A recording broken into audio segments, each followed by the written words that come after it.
In 1945, a psychologist named Norman Maier gave a problem to adult humans and chimpanzees. The humans took longer to solve it. Intelligence, his data suggested, was not a simple hierarchy with humans at the top and everything else arranged neatly below. That finding has been replicated many times since. We prefer to believe that our cognitive superiority over other animals is not particularly vulnerable to a well-designed test. Then someone hands the problem to a crow. There is a class of cognitive tests, carefully designed, repeatedly validated, administered across dozens of species, that reveals something researchers have had to work to articulate without overstating. Crows do not just pass these tests. They pass them at rates that most adult humans do not match, not because humans are unintelligent, because the tests measure something that human cognition has learned to route around in ways that turn out, under certain conditions, to be a disadvantage. Tonight we are going inside those tests, following what happens when a crow faces a problem that has defeated adult humans and what it means that the crow solved it. If what you find here matters to you, the single most useful thing you can do is subscribe. It costs nothing and it keeps this work going. Stay until the end, because the last thing we cover is the implication that researchers have found the hardest to state out loud, the one that changes the question entirely. Most people think about animal intelligence as a scale. Humans at the top, great apes somewhere below, birds near the bottom. A vertical arrangement that reflects the assumption that intelligence tracks evolutionary proximity to us. That model is not just incomplete, it is structurally wrong. Intelligence is not a single thing on a single scale. It is a collection of distinct capacities, each measurable independently. When you measure those capacities independently, the rankings change dramatically. Depending on which capacity you are measuring, the animal at the top may be a crow. The tests that crows pass and most adult humans fail are the same tests used to evaluate cognition across the full range of species in comparative psychology. They were designed to measure specific cognitive operations with precision, and the crows performed. What those tests reveal forces a genuine rethinking of what we mean when we say an animal is intelligent. A rethinking that makes the picture larger, stranger, and considerably more interesting. The first test is the one that started the conversation. It is called the Aesop's Fable task, named after the ancient story of a crow that drops stones into a pitcher of water to raise the level high enough to drink. For centuries, that story was treated as charming folklore, not a literal description of something crows actually do. In 2009, researchers decided to find out whether the story was true. Sarah Gelbert, researcher at the University of Cambridge, presented New Caledonian crows with a tube of water containing a floating piece of food just out of reach. Next to the tube were stones of different sizes, heavy and light, solid and hollow. The crows had never seen this setup. They were placed in front of the problem and given time. They solved it. But the finding that drew the most attention was not that they solved it, it was how. The crows did not drop stones randomly. They selected. They consistently chose larger, heavier stones over smaller, lighter ones. They chose solid objects over hollow ones. They chose the water-filled tube over an identical sand-filled tube, apparently understanding that stones would raise the water level in one, but not the other.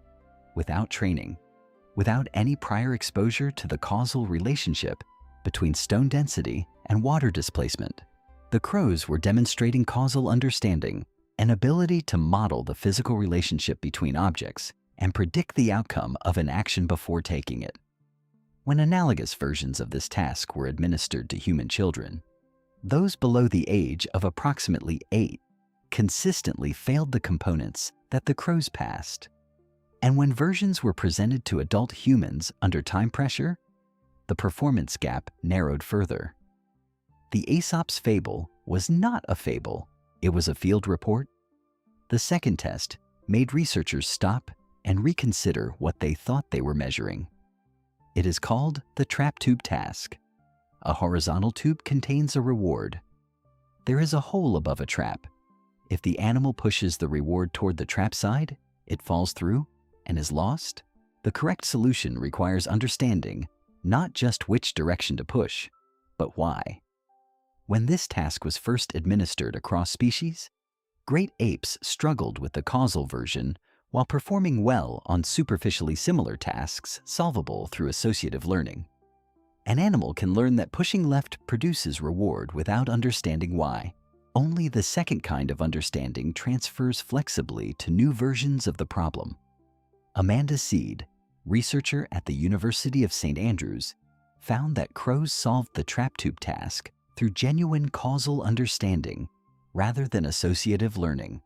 When the task changed the surface appearance while preserving the underlying causal structure, the crows transferred their solution. When the modification disrupted the causal structure, they adjusted. They were tracking the cause, not the appearance. The chimpanzees showed the opposite pattern. Their solutions transferred when the surface appeared similar, even when the causal structure had changed. They were tracking appearance. The crows were tracking cause.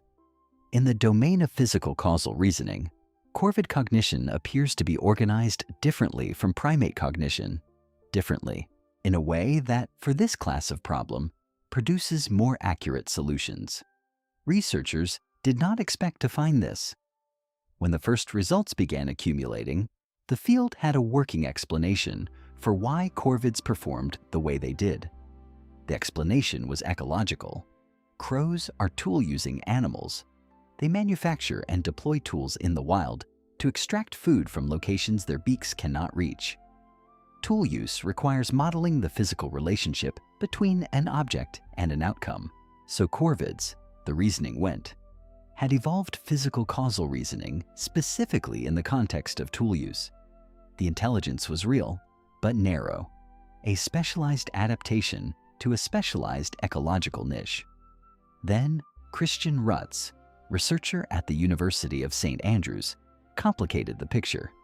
His team found something that did not fit the narrow specialization model. Crows that were more innovative in their tool use were also more innovative in tasks that had nothing to do with tools. The cognitive flexibility transferred across domains. Rutz described this as evidence for a general problem-solving disposition in corvids, not a collection of isolated specialized abilities, but something closer to a cognitive style, an orientation toward novelty. Not smart at one thing, smart in the way that transfers. And what comes next is what changes everything. When Rutz and his colleagues examined the neural basis of this general disposition, the regions of the corvid brain most active during novel problem-solving showed functional organization analogous to prefrontal cortex activity observed in humans performing the same class of tasks. Not identical. Analogous.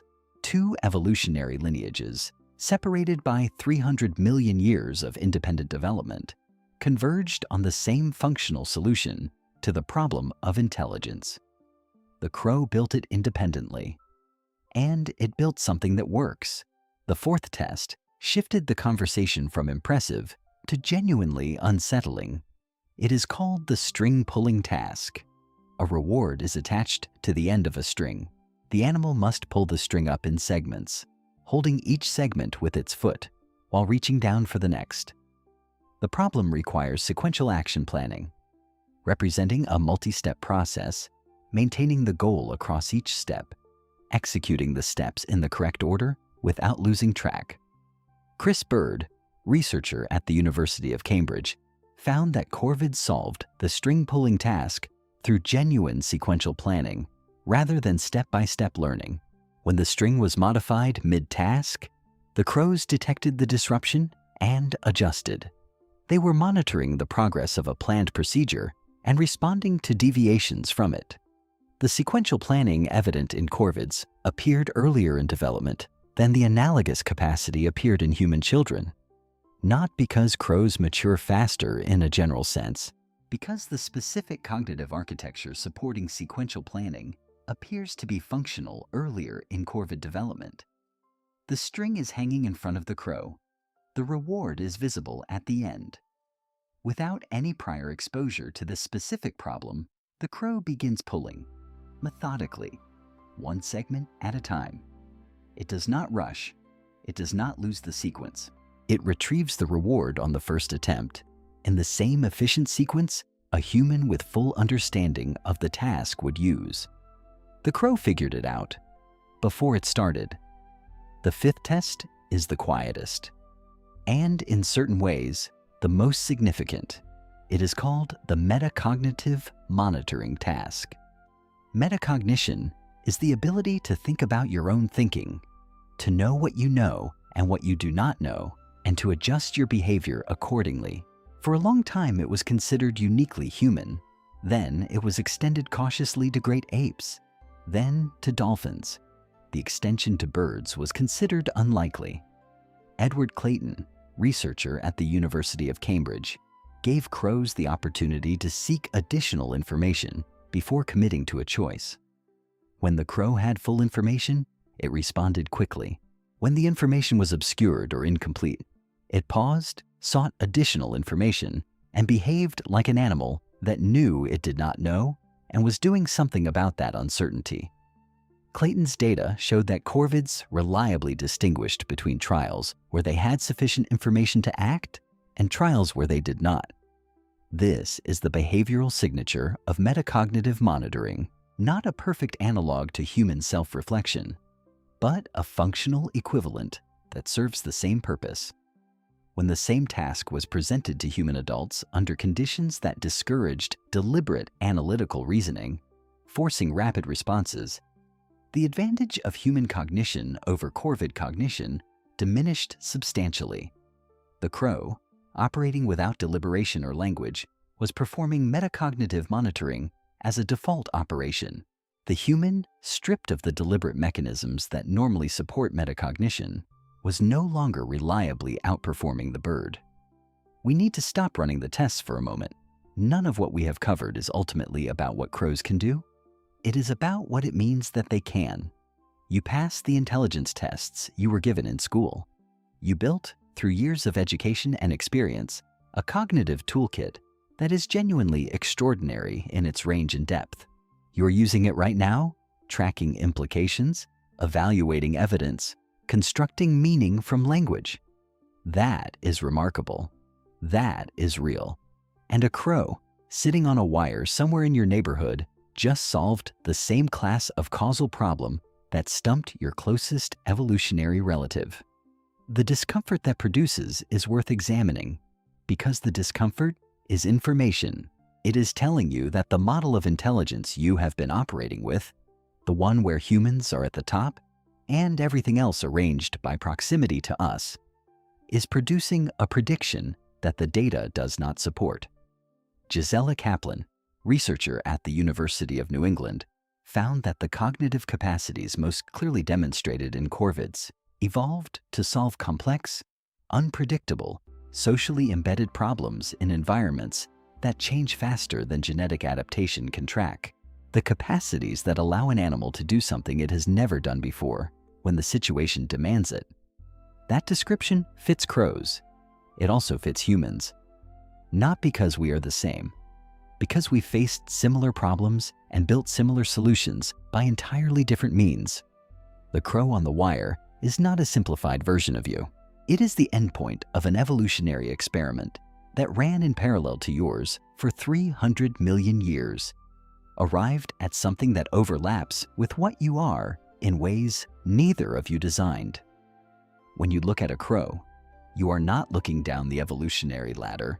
You are looking across it at something that solved the problem of intelligence from a completely different starting point and produced a solution that, in certain domains, matches yours. At the beginning of this video, I told you there is a class of cognitive tests that crows pass and most adult humans fail. The last thing we covered is the implication researchers have found hardest to state out loud. Here it is. The hardest implication is not that crows are intelligent. That is established. The hardest implication is what crow intelligence forces us to ask about the tests we use to measure intelligence, about what we have been missing by building our tools around a single cognitive architecture that we assumed was the only one worth measuring. Antonia Forster, researcher at the University of Auckland, noted that the cognitive tests most commonly used in comparative psychology were designed by humans, for humans, and then adapted downward for animal testing. They measure things humans are good at, using problem formats legible to human researchers. What Forster's work points toward is a third possibility. The crow may be doing something that the test is not designed to measure, something that the architecture of the test itself renders invisible. The crow that selects the heavier stone is not running the same calculation a human physicist would run to arrive at the same selection. The surface behavior is similar. The underlying process may be doing something human-designed instruments are not equipped to fully characterize. Amanda Seed has described this as the measurement horizon of comparative cognition, the point at which our ability to ask questions about animal intelligence bumps up against the limits of our ability to design genuinely neutral tests. Every assumption we encode makes the test more transparent to species whose cognition resembles ours. The crow passes our tests. Sometimes it outperforms us.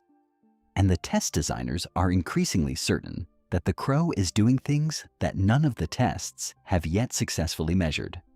What you are looking at when you watch a crow solve a problem you did not expect it to solve is the visible edge of something whose full extent we do not yet have instruments to map. We just do not yet know how to ask the right questions. The crow passed the test. The more important discovery is that the test was not good enough. Before you go, one thing to carry. The next time you see a crow, resist the reflex to categorize it. Not as a pest, not as a scavenger, not even as an intelligent bird. Look at it as what the research says it is, an animal that solved the problem of intelligence from a completely different starting point than yours, over hundreds of millions of years of independent development, and arrived at something that overlaps with your own cognition in ways that neither evolution nor science fully anticipated. There is a question I want to leave in the comments. If you had to name the cognitive capacity you rely on most, the one you would least want to lose, what would it be? Reasoning? Memory? The ability to read a situation quickly? Leave it in the comments, because what we cover next in this series is going to make that question considerably more complicated. I read every single one. I will see you in the next one.